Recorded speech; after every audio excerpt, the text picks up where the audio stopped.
Neville month continues. Neville month started as kind of a joke because we were just talking about Neville's techniques, and now it's like kind of turned into a real thing. And it's still kind of a joke at the same time. Today, if you haven't watched the last couple of videos, you can start here. It doesn't matter that much because we're talking about the same thing every video. But basically, the set of videos, I made a playlist. I'll link above and below.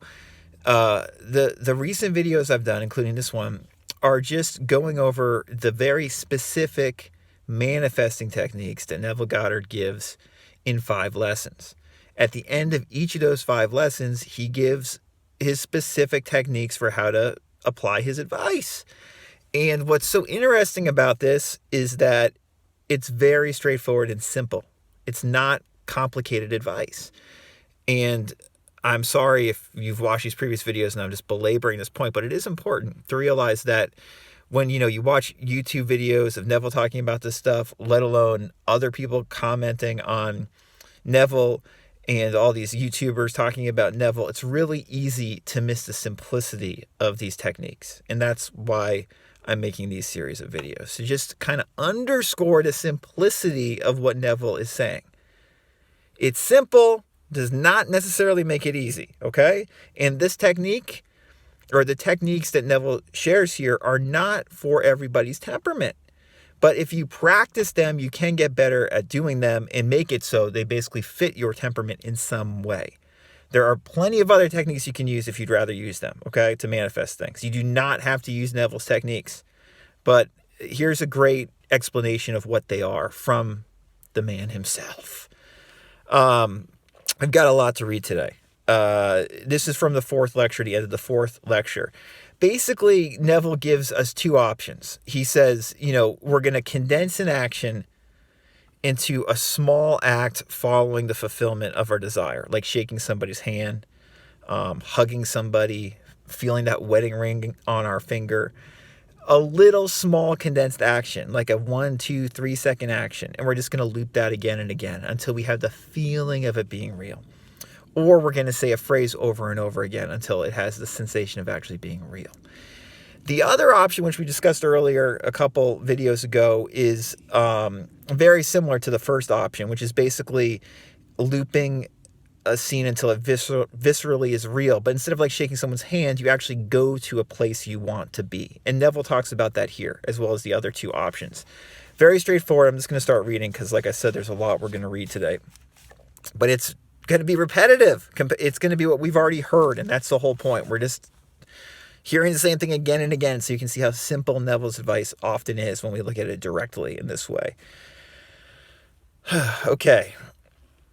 Neville says at the end of the 4th lecture, "Now I would like to spend a little time making as clear as I can what I personally do when I pray, what I do when I want to bring about changes in my world. You will find it interesting, and you will find that it works. No one here can tell me they cannot do it. It is so very simple, all can do it. We are what we imagine we are. This technique is not difficult to follow, but you must want to do it.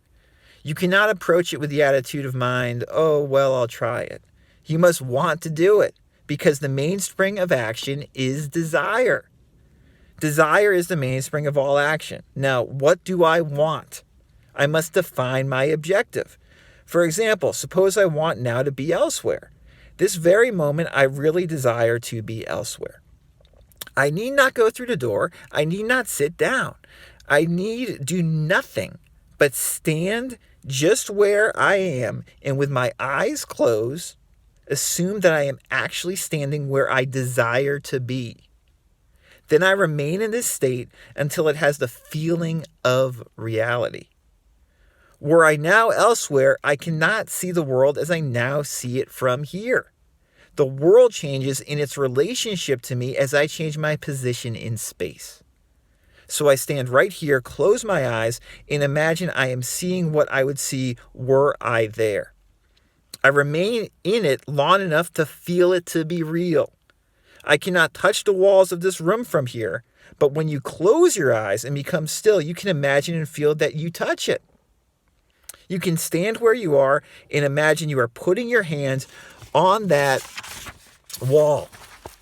To prove you really are, put it there and slide it up and feel the wood.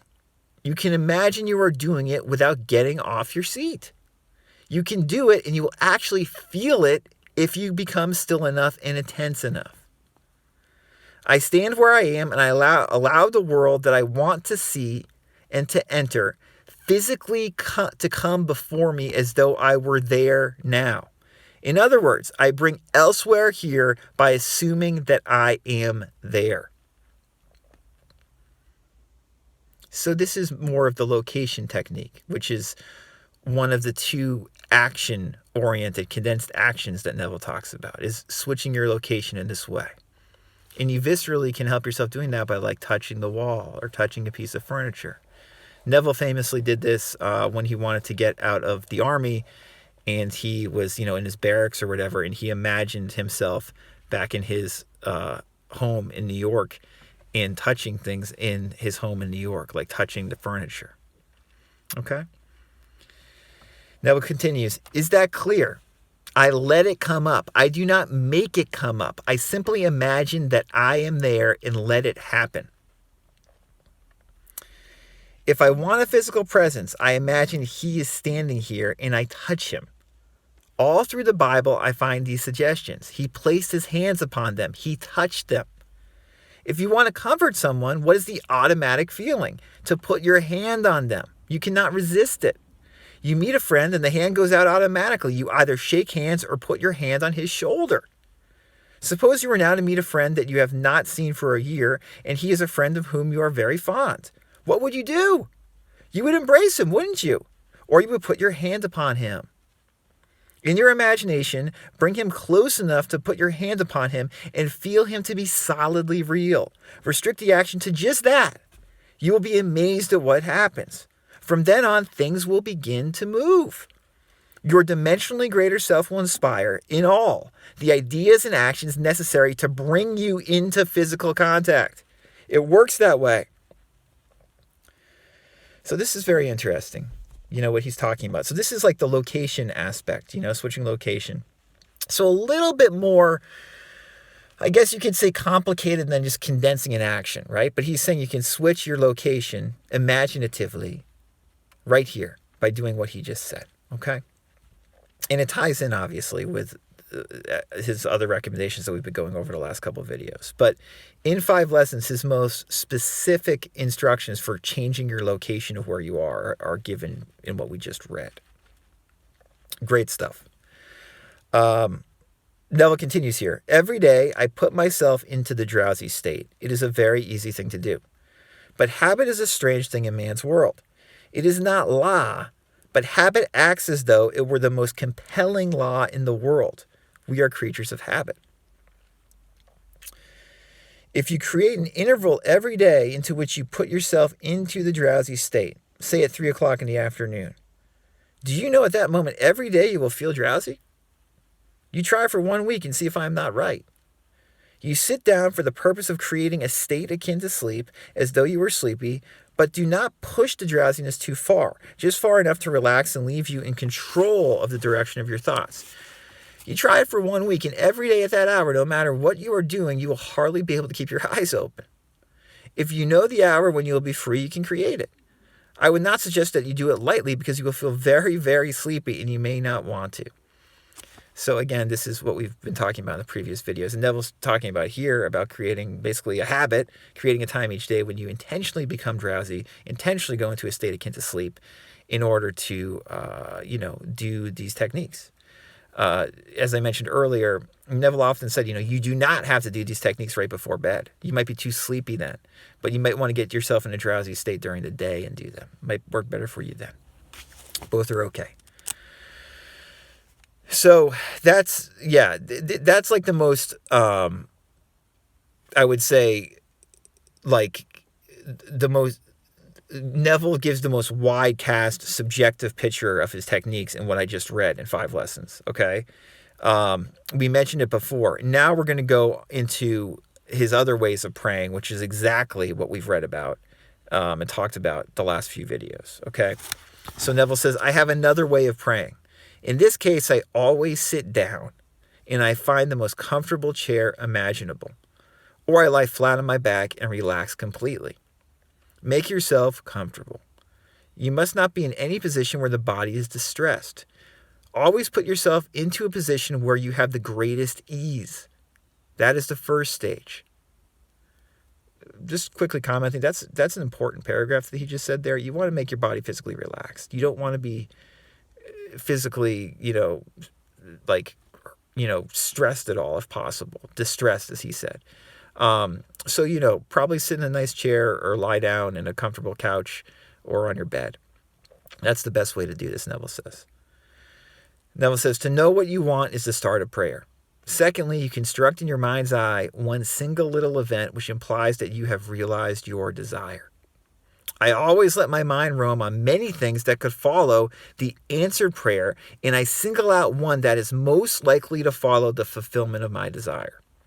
One simple little thing, like the shaking of a hand, embracing a person, the receiving of a letter, the writing of a check, or whatever would imply the fulfillment of your desire. After you've decided on the action which implies that your desire has been realized, then sit in your nice comfortable chair or lie flat on your back. Close your eyes for the simple reason it helps to induce this state that borders on sleep. The minute you feel this lovely drowsy state or the feeling of gathered togetherness, wherein you feel, I could move if I wanted to, but I do not want to. I could open my eyes if I wanted to, but I do not want to. When you get to that feeling, you can be quite sure that you are in the perfect state to pray successfully. Okay, that's the state akin to sleep, the hypnotic trance state, whatever you want to call it. That's it. That's the feeling you're in, okay? Neville says, in this feeling, it is easy to touch anything in this world, as he just went over in the previous several paragraphs we read. You take the little, simple, restricted action which implies fulfillment of your prayer, and you feel it or you enact it. Whatever it is, you enter into the action as though you were an actor in the part. You do not sit back and visualize yourself doing it. You do it. That obviously is important. You do it.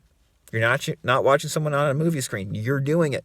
You're in the action. That's why it's a small, condensed action. And you're doing it. And you're looping it until you actually feel yourself doing it now in the present moment. Again, this is just one technique, okay? This is Neville's technique. There are other manifesting techniques that work very well where you are seeing yourself on a movie screen or whatever. But for Neville's techniques, when it comes to visualizing, when it comes to being in an action, you are doing it now.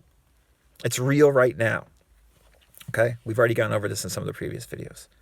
Neville continues, with the body immobilized, you imagine that the greater you inside the physical body is coming out of it and that you are actually performing the proposed action. If you are going to walk, you imagine that you are walking. You do not see yourself walk. Feel that you are walking. You're doing it. You're doing it now. You're feeling like you're walking, right? He continues, if you're going to climb stairs, feel that you are climbing the stairs. Do not visualize yourself doing it. Feel yourself doing it. If you're going to shake a man's hand, do not visualize yourself shaking his hand. Imagine your friend is standing before you and shake his hand. But leave your physical hands immobilized and imagine that your greater hand, which is your imaginary hand, is actually shaking his hand. All you need to do is to imagine that you are doing it. You are stretched out in time, and what you are doing, which seems to be a controlled daydream, is an actual act in the greater dimension of your being. You are actually encountering an event fourth dimensionally before you encounter it here in the 3 dimensions of space, and you do not have to raise a finger to bring that state to pass. A famous line, you do not have to raise a finger. I did a podcast episode, I'll link to it above, just talking about stretched out in time. It just lines up nicely with what we're discussing here. Neville continues, my third way of praying is simply to feel thankful. If I want something, either for myself or another, I immobilize the physical body. Then I produce the state akin to sleep, and in that state, just feel happy, feel thankful, which thankfulness implies realization of what I want. I assume the feeling of the wish fulfilled, and with my mind dominated by this single sensation, I go to sleep. I need do nothing to make it so because it is so. My feeling of the wish fulfilled implies it is done. We've already gone over this in some of the previous videos. He says, all these techniques you can use and change them to fit your temperament.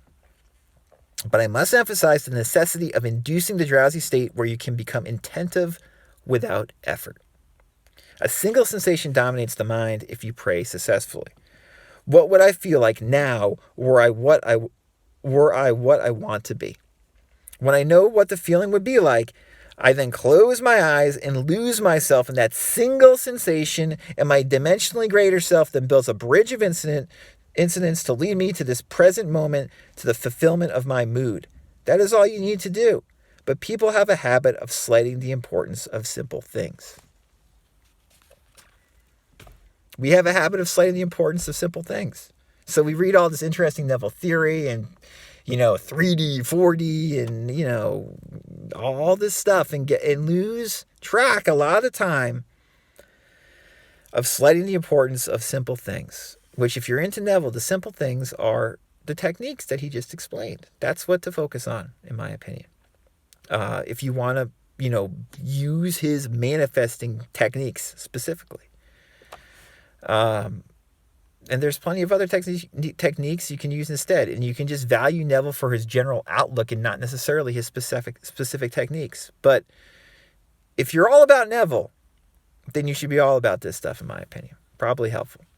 All right. Hope that this was another informative video. I again, would say look at 5 lessons if you haven't recently. If you have questions or would like personal one-on-one coaching where we can go much deeper than this about this stuff and manifesting and spirituality in general, you know where to find me. RadicalCounselor.com